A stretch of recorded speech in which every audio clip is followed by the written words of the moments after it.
All right. I wonder what else is down here. Welcome back to another episode of Let's Play Final Fantasy XIII and Final Fantathon, our quest to casually Let's Play every mainline Final Fantasy. It's great to have you all back. Hope you had a great week. We had a crazy week playing Final Fantasy XVI. Don't worry, I won't spoil anything. I'll just say it's pretty good. And speaking of Final Fantasy XVI, the idea for today was to play Final Fantasy XIII for the first half of the day, and then switch over to Final Fantasy XVI for the second half of the day. But after talking to the community, it sounds like I'm pretty much caught up to where everyone was on Thursday, well, on Wednesday afternoon. So I'm going to give you guys Thursday, today, Saturday, and Sunday, 4 days in a row to get ahead of me again before we start playing the game again on Monday. So we're not going to play it today. Instead, we're going to most likely do a double day of Final Fantasy XIII. So exciting. We can actually kind of sink our teeth into this game because we only really just got started last week. Just kind of got through the prologue. So today we should have plenty of time to really get into it, see how all the mechanics work and everything else. I mean, at this point, we do have the paradigms, we do have the Crystarium, so we're kind of most of the way there. Because from what I remember, that's kind of the whole game. The Crystarium and the paradigms. At this point, we just, you know, are collecting them and learning new roles and stuff. As you get new roles, they switch things up as well, but for the most part, that's kind of what I remember is the whole game is just exploring the Crystarium and trying new paradigms. So let's continue this hallway simulator.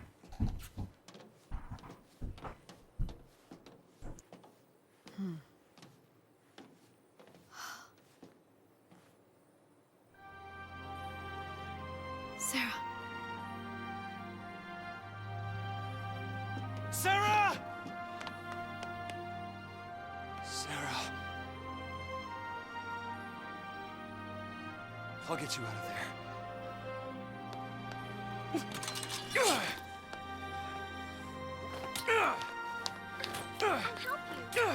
Thanks.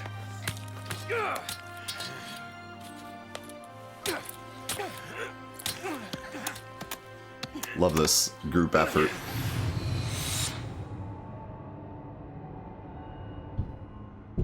Given that they haven't really gotten along till now. This is goodbye. Lightning! You're just gonna leave her? PSICOM will be here soon.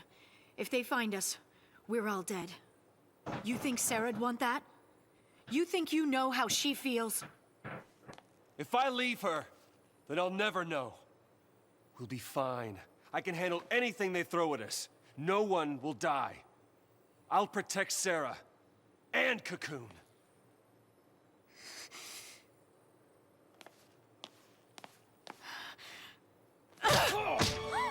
Does she look protected to you? I can save her!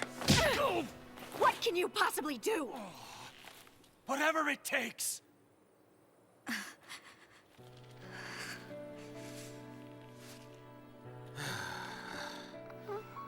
Ooh, me. You two are hopeless. You just can't admit it. You want to stay as much as he does.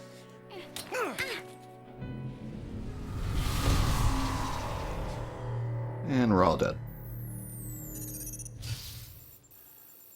Huh? Whoa, whoa. No, no! No, no, no! Not now!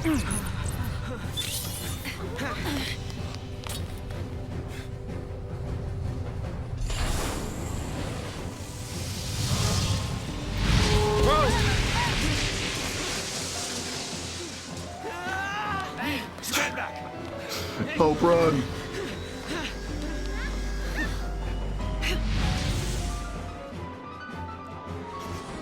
You know, I never really thought about it. Didn't we already learn about the paradigms? I never really thought about it, and I kind of want to pay attention to this as we go, but I kind of like the clashing between the characters. Because I was just thinking about it, and I don't really feel like the other Final Fantasies explore that a lot. I'm trying to think of like other Final Fantasies. Where do the characters really? And I'm not talking about like small clash, but like really like just straight up punching each other and like really clashing with each other. One of my favorites is Barrett versus Kate Sith, but even that is more of just arguing of ideals and not necessarily like hating each other or like they're still on the mission, you know. You Spooty Bard. But yeah, like in terms of like really, like you, at this point we feel like there's no way these guys are going to be able to get through this mission. You know what I mean? Like we don't feel like these characters are even going to stick together at this point. And they're all, you know, like Hope hates them all. Vanille's just here to party. Snow and Lightning are like straight up going to kill each other. And Saz is just like, you're all hopeless. Like they're all kind of throwing their hands up into the air, right? So it's kind of cool. And I feel like it will strengthen their bond later. But we'll have to see. We'll have to see if after, you know, when they start getting along, if we feel like they're that arguing helped to strengthen their bond, or if it was just kind of thrown away and now suddenly they like each other. You know, so we'll have to see how they go about it. But it's just kind of interesting. They went with kind of a different idea here. I kind of like it. It stands for the vast reserves of HP. The Torah explains how to employ paradigms. Once a paradigm relentless all logic, concentrate part, single stagger, stop those attacks, and the chain bonus you work so hard to build will begin to fall. As a result, it might be a good idea to stick with the relentless assault for the entire battle. However, this enemy's powerful attacks are capable of reducing your party's HP to dangerous levels, so if any of your party members take too much magic damage... Okay, this is obvious.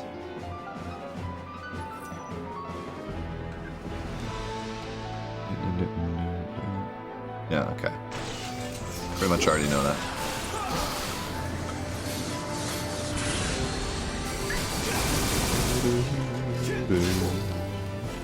So... Oh, we already staggered, holy cow. Wait, we're wasting our stagger. That's one thing I remember being really annoying. When you change to a... Ow.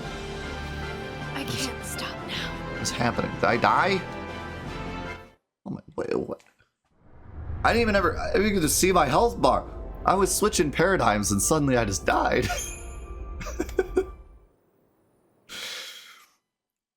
F in the chat. Well, I'm kind of glad I died because we get to see the retry mechanic. So, is this the first? Well, no. Wait, is it? Is this the first Final Fantasy to have a retry mechanic?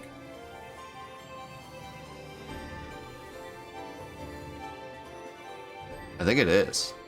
So that's really interesting because that kind of adds to everyone's complaint that this is kind of the first modern Final Fantasy with like modern video game gimmicks. So that's actually a really important point to bring up, that this is the first game that if you lose, you could just try again, which went against a lot of what people kind of see Final Fantasy as. For me, I don't think it's a huge deal. I actually kind of like retry mechanics because it allows you to make bosses harder. If you have, you know, a boss that's 30 minutes past the save point, then you're less inclined to make that boss like actually really difficult because you're afraid the player's gonna have to go through a whole thing again.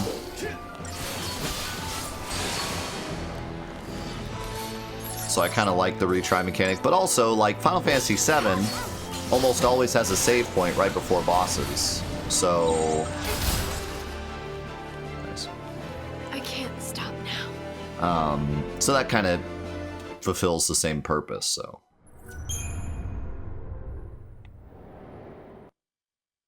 But it is a bit nicer just to hit retry instead of having to load a save. So I don't really mind it that much, but I can understand. People were already mad at this game for being like not my real Final Fantasy. So to see something that's like very specific to Final Fantasy, which is the save point system, kind of be underutilized, is a bit of a shame, but I don't really mind it.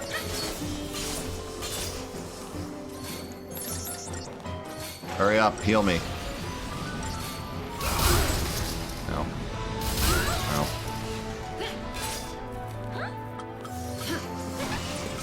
Does safeguard, like, protect me, too? Wait, I only have 300 HP?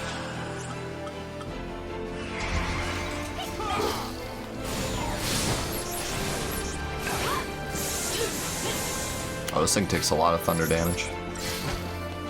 Look at how fast his bar goes down.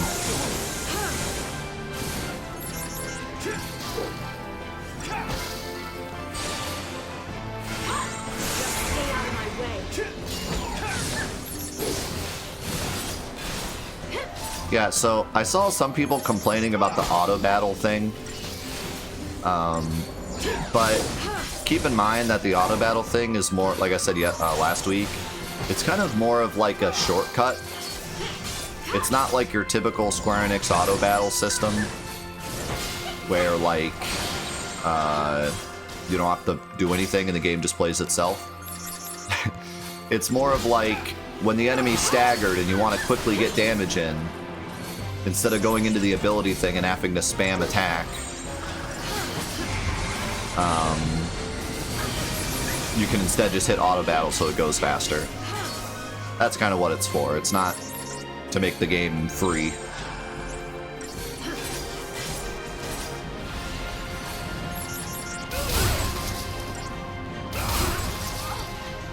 And we are just getting lit up. Look at that stagger bonus, though. Yeah, so this is the first fight that really kind of shows you what combat is like in this game. It's all about balancing your stagger bar and your health and what the enemy's doing and the paradigms. You want to deal damage to keep their stagger bar going, but you want to heal so you don't die. And it's kind of a balance between those two things.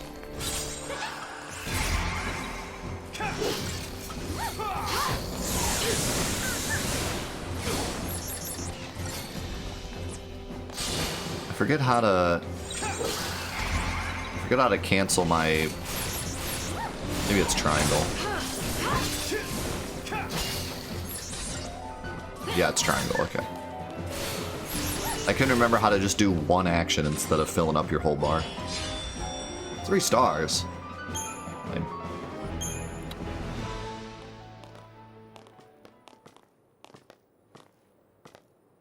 Yeah, I hate how it plays that cutscene the first time you paradigm shift. You're leaving? We want to help Sarah too. But why? You don't even know who she is. You like just But met her. without tools, we could be digging for days. The army's on our trail. So for now, we gotta keep moving. For now. So I just abandon her and save myself? What about your focus? What happened to banding together and saving the world? Isn't that what you promised? Now you want to forget it all and die right here? Snow, you're nothing but talk.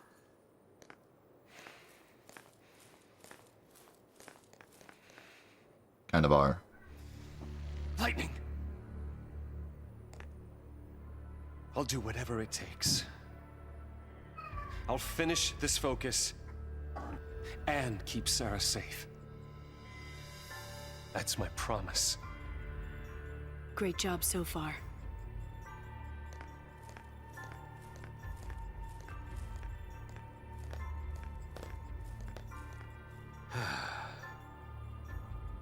Stay out of trouble. You too.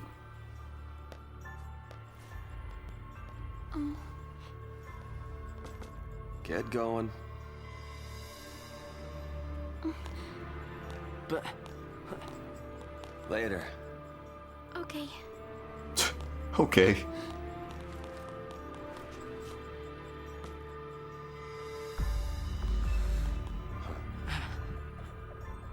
Snow, Save it for next time, kiddo. You'll get left behind.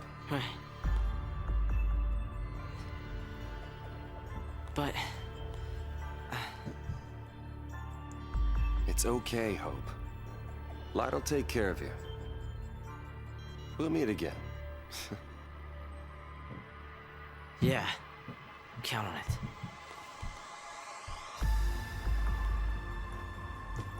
Yeah, I have to tell you something that really doesn't matter.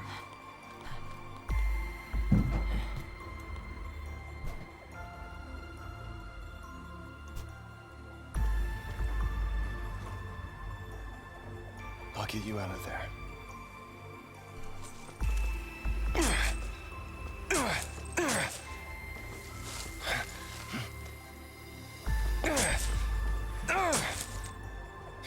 Count on it.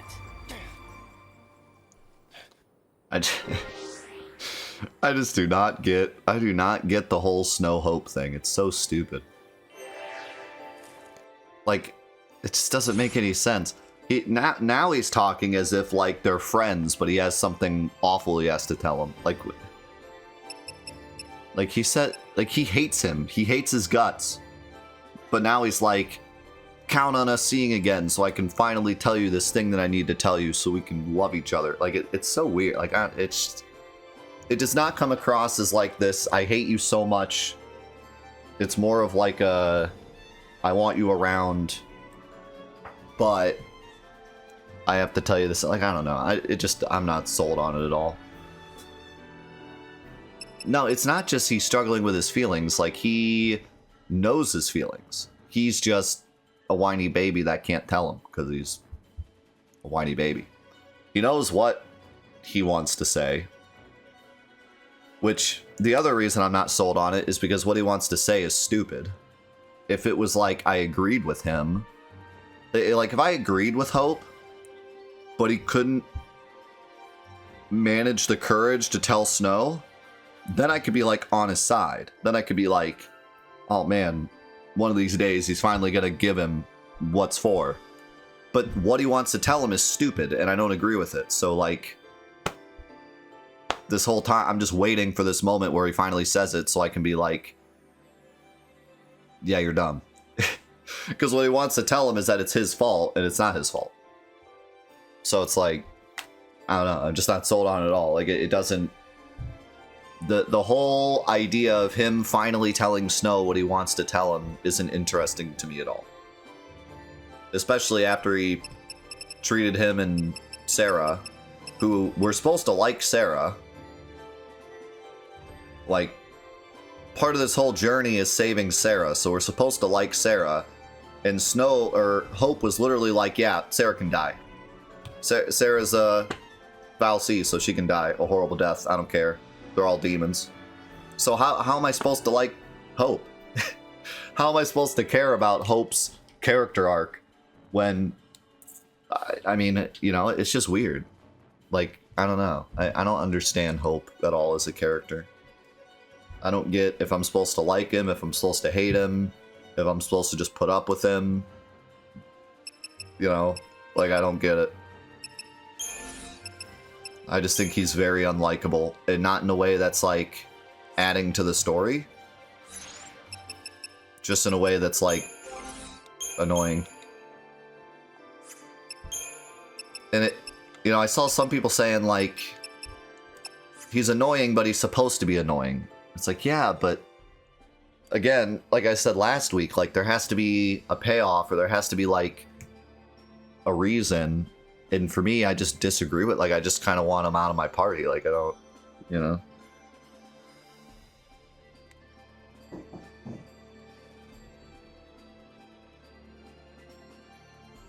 I hate, and it's okay if you think this way. This is just my personal opinion. I hate the stereotype of it's a kid character, so he's supposed to be annoying. Like, I hate that. You know, like that's not. I'm not with that. If we're saying he's a teenager, so he's supposed to be annoying, then make him not a teenager. You know, like what does that add to the story? What does that add to the enjoyment of the game? You know, like just to have this annoying teenager. You know. Yeah, but it's not relatable. That's the thing. Like the idea is that he's a teenager, so he's relatable. But he just said like anyone that's a foul C is a demon that should die. And basically told Snow he wants to kill him.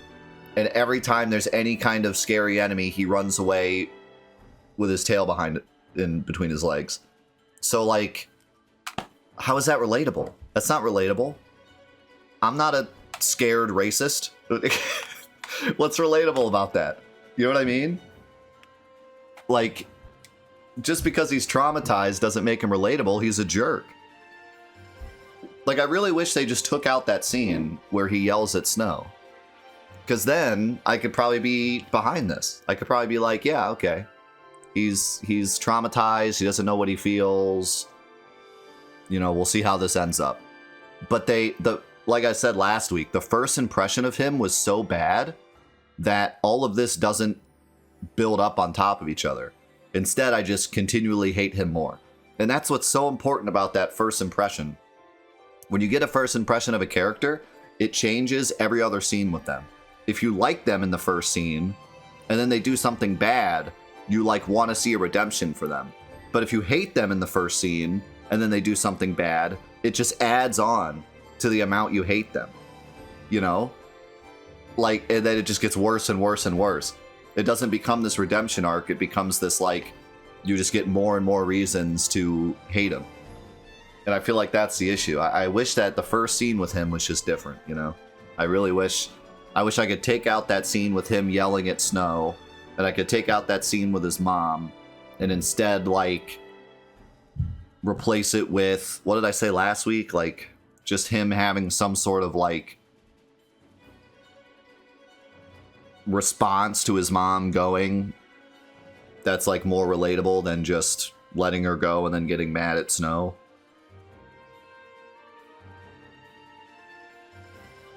Like, yeah. Yeah, I don't know. I think the beginning just needed to be different, and then it'd be such a different story. But yeah, if you, ooh. This has more magic, though. If you like Hope, if you like, you know, relate to him, or you're kind of getting his story, then that's awesome. I'm glad. But me personally, I'm just disliking him more and more the longer the game goes, unfortunately.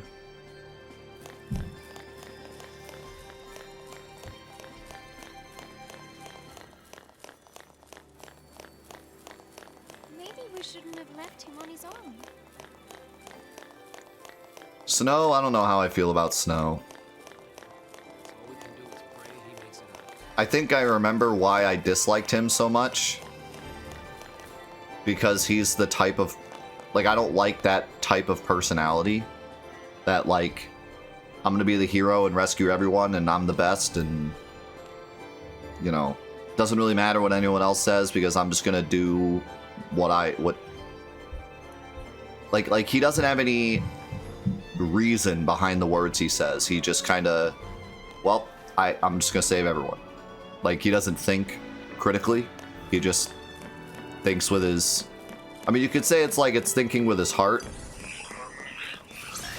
which is usually a good thing, but when you're like a total idiot to the point where you're just putting people in danger, then it's not so good.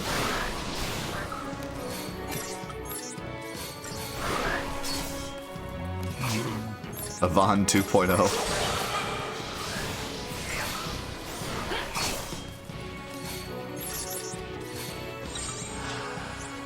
Oh, I gotta change my paradigms. Also, I find it weird that... Well, I don't know. Maybe not. I think he was just trying to comfort him. Because Saz was like, we all want to save Sarah, but we can't. And at first I was like, why would Saz care about Sarah? But I think he was just trying to comfort Snow to get him to follow, like, to get him to give up on his idea. I think he was just being empathetic. Not that he literally would stay, you know, risk his life to save this girl he met 5 minutes ago.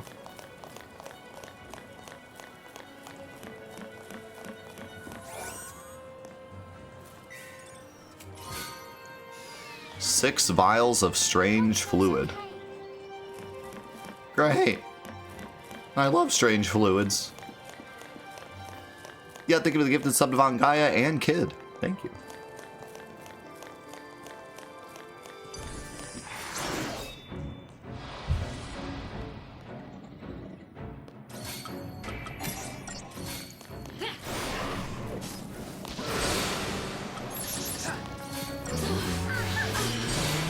How strange we talking.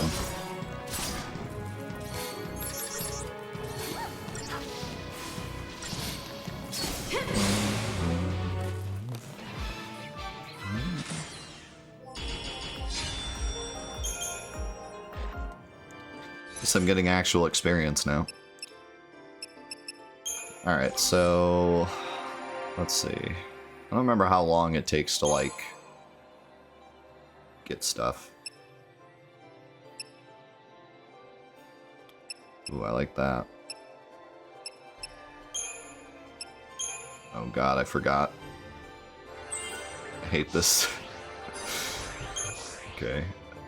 I have 200?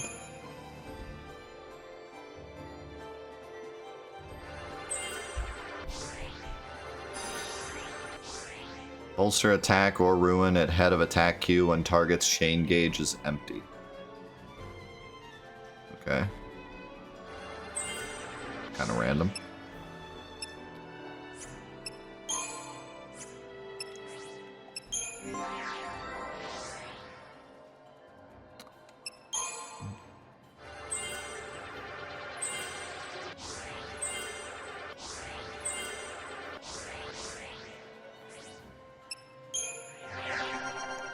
He's got the little chocobo feather. You are a Ravager only.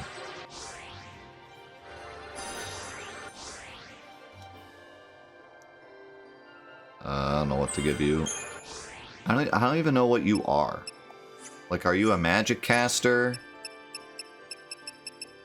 Or what? Because you're only a Ravager. He's kind of just nothing. He's kind of just in the middle. He's got 51 magic, 46 strength. So he's just kind of there. Hope is just bad. I mean, I think Hope's supposed to be support. But like I was saying before, last week, like, this is why I never use Saz and Hope. Because they kind of just fall in this really weird category of being okay at everything, but good at nothing. Whereas, like, Vanille is obviously a magic caster. Lightning is obviously a attacker. Snow is obviously a tank. Then Saz and Hope are just kind of there.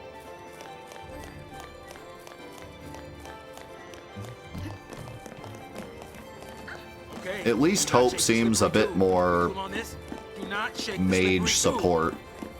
Wait, It's only scary if you look down. You should close your eyes. there's a chest down there, guys.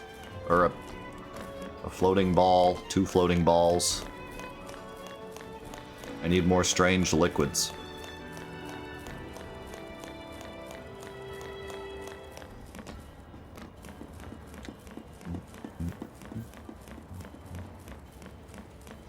Wait a second, a branching path? Well, you know, it's kind of a branching path, but don't worry, they both go straight. See? It branches, but they both go straight. It's just 2 hallway. It's just a wide hallway.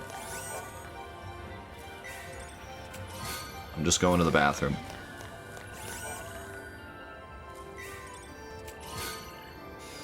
Deneb Duelers. Man. Ooh, this gives a lot of magic.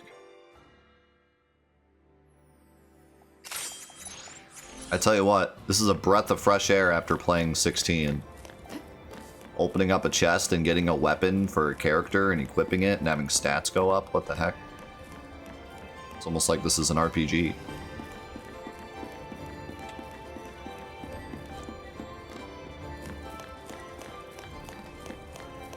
Imagine that.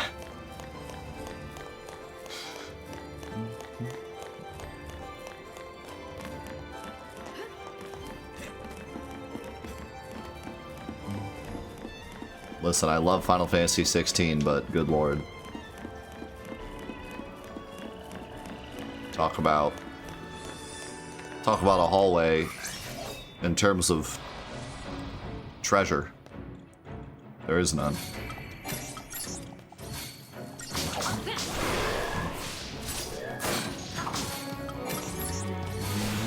This game invented weapons.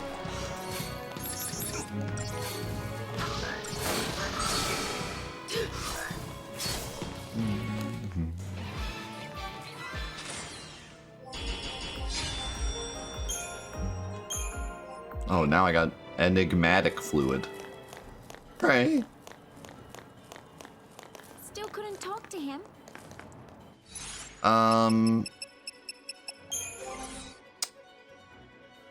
Yeah, that's a good point, actually.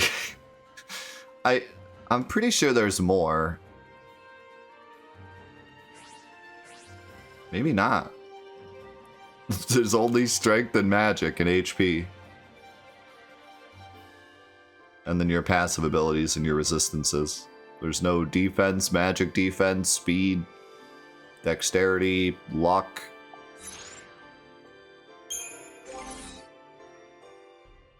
Weird. You'll never get past this if you don't Maybe, say something. maybe I was exaggerating calling this an RPG. Won't change anything. Next time we meet, he'll learn exactly how I feel. But yeah, no, it's only getting worse. Stop talking. What's that? What is this? What is this? Oh. Looks operational.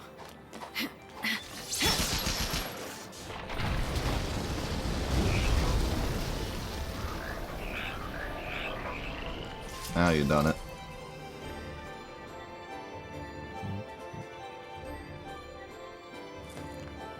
Some enemies over here too.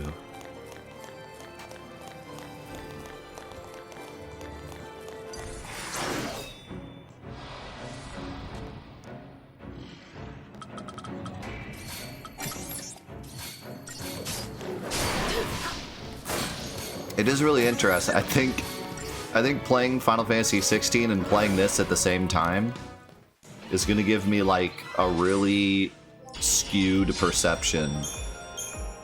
Because people playing this for the first time were like, oh my god, it's so linear. Oh my god, there's nothing to do. There's no meaningful rewards. You just go forward and attack and win. But after playing 16 and then playing this at the same time, it's like, oh my god, that chest had more than 2 gil in it?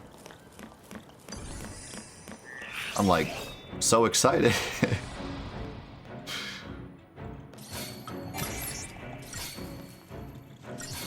There's like a path with the enemy and then a chest behind it.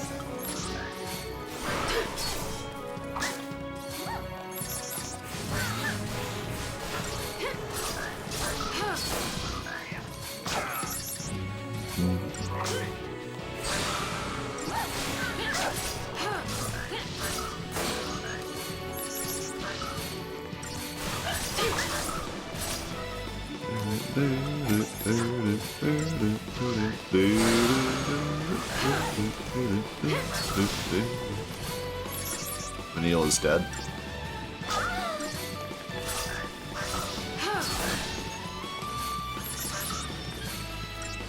Why does this guy seem stronger than the other ones?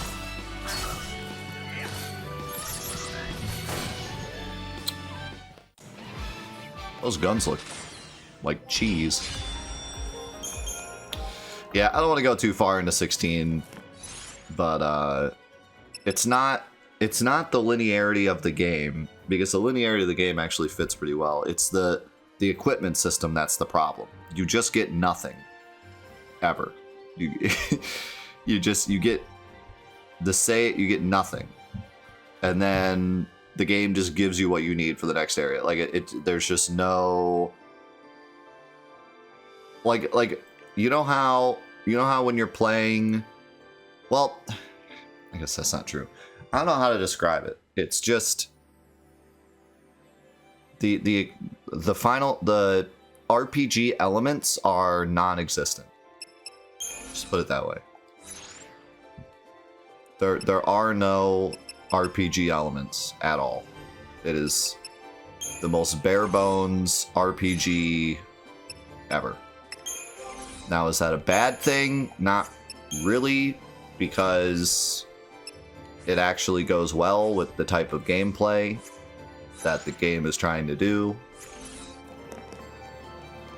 But just saying, like you have like the old RPGs, you have like the old Final Fantasies that are like straight RPG, right? And then you have this game, which is kind of a hybrid. So a lot of people that played this game after playing the originals was like, this isn't as much of an RPG as the old ones. But then after playing 16, now I have a new appreciation for how much RPG is actually in this game. You see what I'm saying? Whereas most people would complain about it the first time they played the game, I'm like overjoyed to see any RPG elements after playing 16, you know? So I gotta have like a skewed perspective.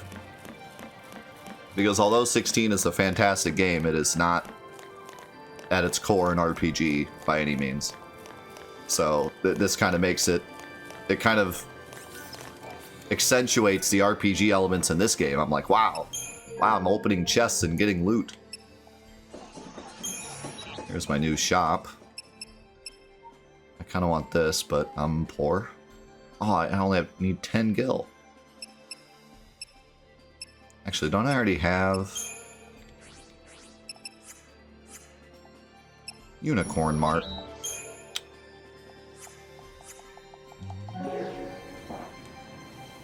How does 16 compare to Dissidia? Well, Dissidia is a fighting game, so it doesn't really compare.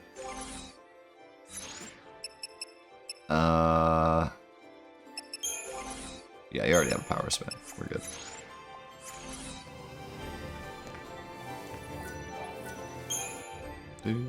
Yo, Siri, they give it the 33 months.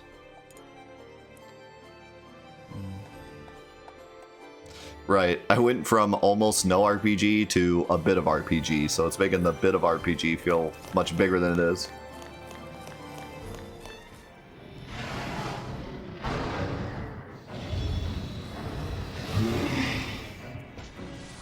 Wait, why was Saz just kind of like chilling with that? How's it going, Nomadic? Techniques or special abilities used by expending technical points. Your party's TP gauge appears below, says only so full ATB gauge of cute abilities. Or earning a high battle rating replenishes TP. I forgot about these.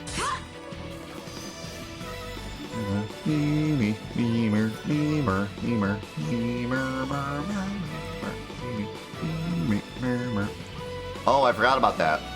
So the auto battle actually changes once you Libra into more effective things instead of just being attack.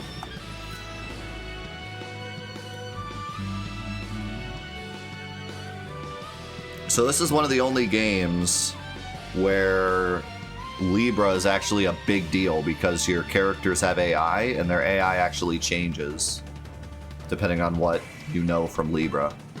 So Libra is actually like super duper important. Whereas most Final Fantasy games, if you know yourself what the enemy has, you don't need the Libra. It's only for your information. But here it actually like makes your AI partners smarter.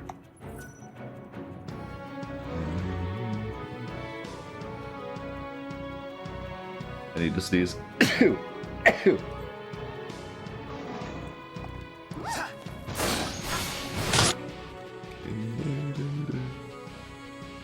Magical attacks are ineffectual. But he's weak against fire and water. Alright.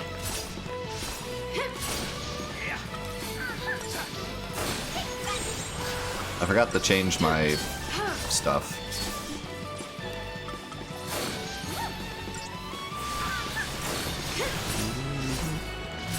How's it going, Snipes? He's charging his laser! Oops.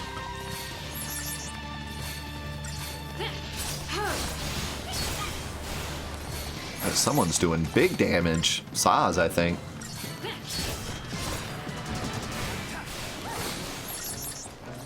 He dodged my attack.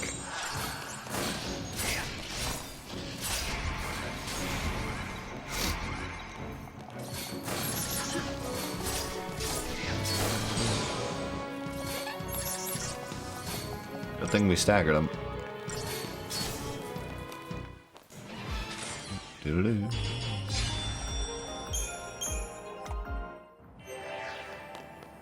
Yeah, I'm doing fantastic. I got some really good news yesterday, so I'm a happy camper today. I really love the visuals in this area. This game really is beautiful for a PS3 game. It's impressive. Like we were saying before, this is a pretty early PS3 game too, right?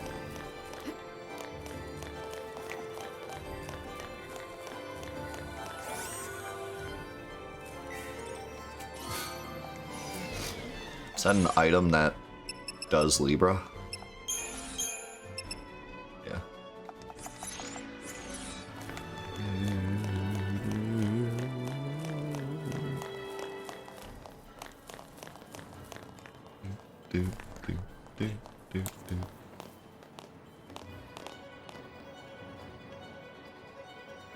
I love this game, but I think people would have found the linearity less troubling if the story wasn't so inscrutable. I read the extra materials and still feel like it's a big ball of anime nonsense mess of a story. Yeah, from what I remember, see, you have to put it into my perspective a little bit, because I'm like 80% characters, 20% plot. I've always been that way. I care way more about the characters than I do the world building or plot. The world building and plot is almost just a avenue to which the characters can ride through for me. Now, there are certain worlds that I think are really cool, like Final Fantasy VII's world and the way the live stream works and stuff. Like, I like that lore, but when it comes to playing through a game, I'm like 80% character interaction. That's what I'm into, you know? Being a communication major and just always being character driven. I mean, that's why I do the in-depth looks, you know? So, having said that, my original experience with this game, I remember being like, I hate the characters. So that was like a big barrier for me. And I remember thinking that the plot was decent, and I remember liking the ending, which I don't remember what it is. So I'm kind of excited to see it again. But I remember liking the ending. But other than that, I don't remember much of the plot. I don't remember caring about it too much, and I didn't like the characters. So I was kind of just here for the gameplay. And like I said before, I do remember really liking my first playthrough, but I also never picked it up again, so.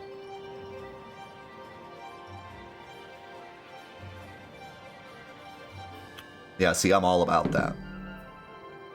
I want to see characters grow, or characters have payoff moments, or characters that,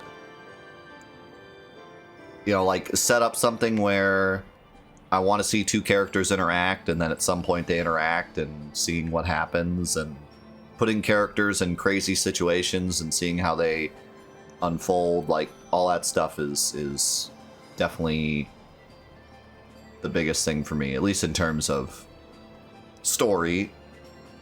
I'm pretty big on gameplay too, but when I'm talking about just story, it's like 80% characters, 20% plot for me.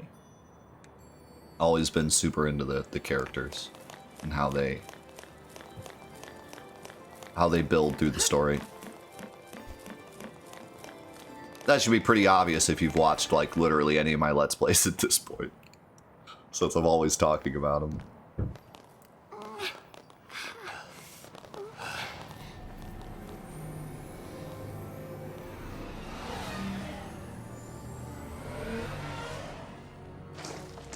Sweep team, form ranks! They must be hunting down Purge survivors. I hope everyone made it out okay. So do I. But nowhere is safe for them now. Damn it. Just cause they shared a neighborhood with a foul sea. They get treated like post-tainted rats. People really hate Pulse, don't they? Not hate. More like fear. Tens of millions of people, all scared of Pulse boogeymen. They'd be shaking in their beds every night if they knew that Lassie like us were around. But they purged that entire town. It's crazy, I know. But the Sanctum Foul Sea did nothing to stop it. Up until now, Eden's always stepped in to correct their errors in judgment. Guess humans aren't worth the effort. Figure they'll let us just kill each other off. Lassie are not human. Listen, you, that's enough.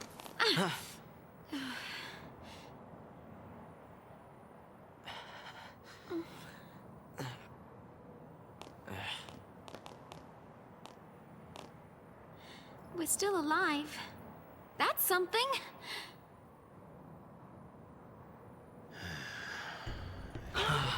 What? Where is it?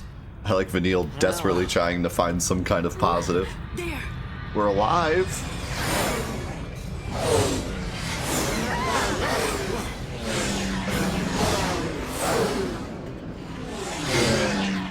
They're sealing off the area. They're trying to trap the stragglers. We gotta get moving before we're caught in the net.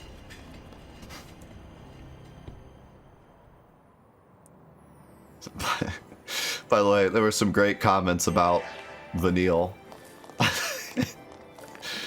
There was some great, like, yep, I've watched 13 Let's Plays and now Death likes Vanille, I'm out. When I said I lost all credit, I was gonna lose all credibility, I meant it. We lost some real ones. For me saying that video isn't bad. Listen, maybe by the end of the playthrough I hate her, I don't know. I just remember her being better than...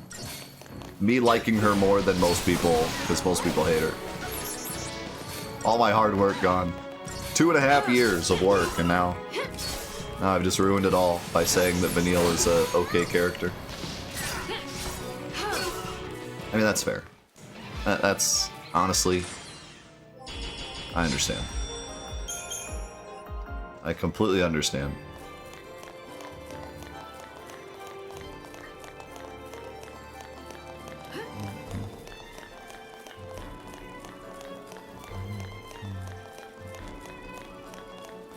I'm gonna laugh when I get to the end of the game and I'm like, wow, what was I thinking? Vanille sucks.